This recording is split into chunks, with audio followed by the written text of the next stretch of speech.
Paul Goebel, the king of television, has joined us here on the telephone. How are you, Paul? I'm good. Living it up in California. There you go. Are you avoiding the wildfires? I'm trying to. I mean, luckily I'm not in the hills, but, with the drought out here, it's kind of hard to avoid it. Can't light a match without starting a fire. The MTV show The Hills, do you recall this? Yeah. Was that reality or faux reality? I could never figure that out. Well, it was. I think if they did that show now, it would be obvious it was faux reality because that's actually a brand of TV now. But at the time, they said it was reality, but then they admitted that the whole thing was basically an unscripted sitcom. All those MTV shows, The Hills and Laguna Beach, and all those shows with those fools were all unscripted sitcoms. Goebel dropping a fools here early on. All right, so we've got a lot to get into here. I want to go Jon Stewart heavy. Do we want to do that at the top, or do we want to talk about the other two things and then go Stewart heavy? Yeah, well, let's talk about Stewart since you mentioned it. Because they already started really last night on Comedy Central. They did this thing called News Your Own Adventure, where I guess some of the news team just like showed clips of some of their favorite stuff. So, yeah, they're going to be doing that all week. It's going to be, and it's funny because they're going to have some heavy-hitting guests, but they've already had Obama on for the last time, and I always think, who's a bigger guest than the sitting president of the United States? But that type of show, especially that delves in political satire. I mean, exactly. You really can't. And it was an amazing interview. Yeah, it was really good. But I guess they got some really amazing people lined up. You also kind of have to take the president when the president can do your show.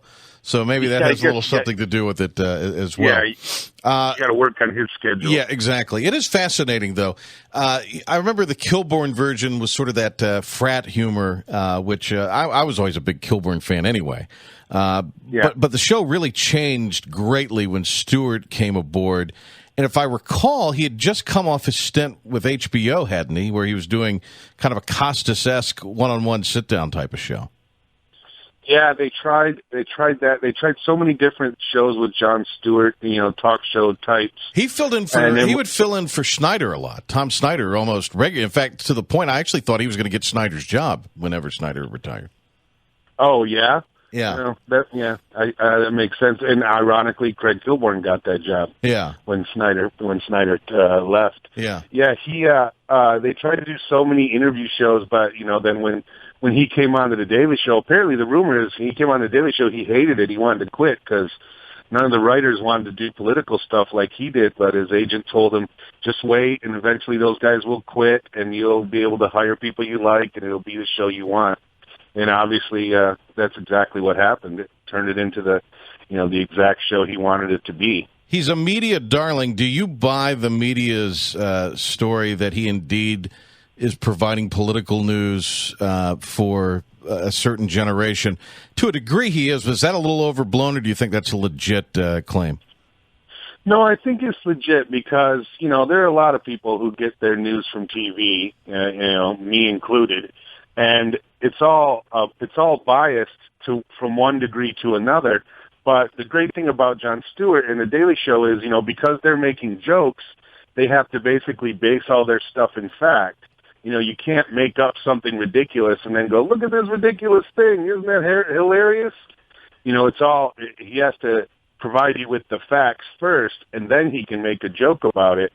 Unlike Fox News, they do the opposite. They provide you with the lies first and then get outraged about it. He has to give you all the facts so it's real news and he's actually giving you the truth. That's where I get my news, sad as it might be. I get all my news from The Daily Show. Do you think that, you bring up now, and you mentioned Fox, but you also have MSNBC, which is the complete opposite side. And, sure. Really the guy is probably as close to being as you say, a broker of truth, albeit in satire for a certain generation. Because of the way the 24-hour cycle has all of a sudden trended in the last 7 or 10 years. And what's sort of interesting to me about the entire thing is the careers that he's spawned as a result of some of that too. I mean, he gave Louis Black a real national platform. And Colbert wouldn't be heading right now to CBS if not for his stint on this show, you could argue. You're right. And a lot of those guys had started, before Stewart got there, but, he was really able to give them a platform, Colbert especially, but even Steve Carell and Ed Helms, Rob I forgot Ed Helms was on there. Wow, yeah. Yeah, Wyatt Cenac. A lot of really funny people got to go on there and kind of be showcased to go on to greater things. I mean, Ed Helms, that was just a matter of, it seemed like a matter of days before he was on The Office, and now he's a movie star. It's quite a leap for him career-wise. What happens to the show long term? Do you think? Do you think it maintains its staying power, or was Stewart the right guy to host the right show? Yeah, we will not see the likes of him anytime soon. Obviously, he has become the bar for fake news. You know what I mean? Yeah. And people will be comparing their political satire shows to his basically for the rest of the time. I mean, probably. John Oliver's got the show right now in that genre right now. Whoever I don't even remember the guy's name that they replaced him with, but that doesn't really matter. Oliver's the guy now, isn't he? Yeah, it's true. Trevor Noah, he's obviously got huge shoes to fill, and there's going to be some growing pains and stuff. Hopefully it will be the show they want it to be. But, yeah, man, I was just watching John Oliver last night. That show really is amazing. And they have the added, bonus of being on HBO. So when he gets really upset, he can go for it. Yeah. What happens with Stewart? I know he's got a film that he took some time off last year to make overseas. I don't know if that's going to be a big box office hit or not. It seems to kind of have a serious tone to it. But what do you think Stewart winds up doing? Counting his money? Yeah, well, and going to see Mets games and hanging out with his kids who are just approaching teenage age now. So, they're starting to get that kind of, rebellious teenage. So he probably wants to spend more time with them. But I don't know. He says he had a great time making Rosewater. So, and it didn't do that well. Yeah. So maybe he'll make some more movies like that because, it seems like the next logical step. Go ahead and make kind of like when Will Ferrell makes a comedy, but he kind of sneaks in a political point or something like that. I could see Jon Stewart easily doing that. Yeah. Okay. A couple of other things to delve into here. Craig, I didn't realize Craig Robinson's sitcom was already premiering. Speaking of Will Ferrell, Craig Robinson's appeared in some of the things he's been in, and anytime he's in any kind of movie or a show, he's a great performer comedy wise. He's going to be the lead on this. Is he strong enough to be the lead, or is NBC going to NBC it?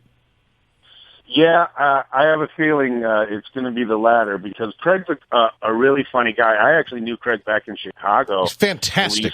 He's fantastic. Yeah, we used to do stand-up together, and he was really fun and funny and a nice guy. And he's the kind of guy you want to do a sitcom with because I just saw him actually in Spamalot on Friday at the Hollywood Bowl. It was great, and everything looks good. Unfortunately, the part that looks bad is that it's on NBC, and they obviously wanted to make it. He's a teacher. They called it Mr. Robinson. It looks like the safest of safe family sitcoms, but the fact that they're putting it on in the summer does not bode well. I have a feeling that it's totally they totally NBC'd it.